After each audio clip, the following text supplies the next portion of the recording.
Welcome to క్రిటివ్ media. నడి సంద్రంలో తుఫాన్లో చిక్కుకొని దారి తెన్ను కానరాక తీరమేదో తెలియక రోజుల తరబడి సముద్రంపైనే గడిపి చివరకు దేశం కాని దేశానికి చేరుకున్నారు. బోటులో ఆయిల్ లేక తినడానికి తిండి లేక అవస్థలు పడిన వారంతా స్థానిక మత్స్యకారుల చర్యలతో స్వాంతన పొందారు. అయితే దేశం కాని దేశానికి చేరుకోవడంతో ఇప్పుడు పోలీసుల అదుపులో ఉన్నారు.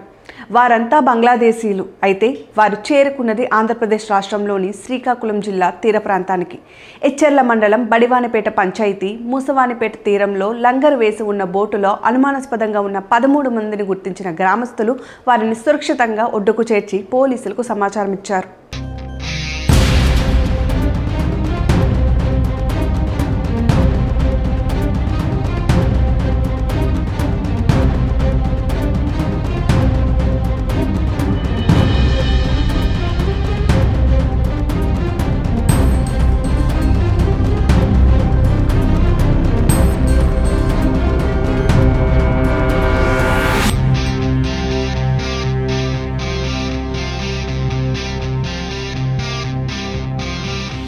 తెలుగు భాష రాకపోవడంతో 15 రోజులుగా తిండి తిప్పలు లేకపోవడంతో నీరసించి ఉన్న వీరు తమ గురించిన సమాచారం చెప్పలేకపోయారు.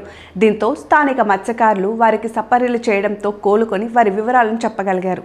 వారు చెప్పిన వివరాల మేరకు బంగ్లాదేశ్లోని లామోహన్ పిఎస్ బరిషాల్ కూల్పర్ గ్రామం మంగల్ సిగ్దక్ బజార్ ప్రాంతాలకు చెందిన సజీవ్, జహంగీర్, సబీర్, కోనాన్, మక్సూదిన్, మాలిక్, మహమ్మద్, ఫరూక్, మక్సూద్, నసీర్, హల్లాల్, ఫరూక్, అలం, సమీర్ అనే 13 మంది చేపల వేటకని వెళ్లి తప్పిపోయారు. వెంట తెచ్చుకున్న ఇంధనం, భోజన సామాగ్రి అయిపోవడం, తుఫాను కారణంగా బంగాళాఖాతంలో పరిస్థితులు అనుకూలించక కొన్ని రోజుల పాటు సముద్రంపైనే ఉండిపోయారు. అలా పశ్చిమ బెంగాల్ ఒడిశా మీదుగా శ్రీకాకుళం జిల్లా తీరానికి చేరుకున్నారు. కాగా స్థానికుల సమాచారంతో మెరైన్ సిఐ ప్రసాదరావు, స్థానిక ఎస్ఐ లక్ష్మణరావు సిబ్బందితో తీరానికి చేరుకొని వారితో మాట్లాడారు. అనుమతి లేకుండా ఇక్కడికి చేరిన బంగ్లాదేశీలపై 8182 ఇండియన్ మారిటైమ్ యాక్ట్ ప్రకారం కేసు నమోదు చేసి కళింగపట్నం మెరైన్ స్టేషన్కు తరలించారు.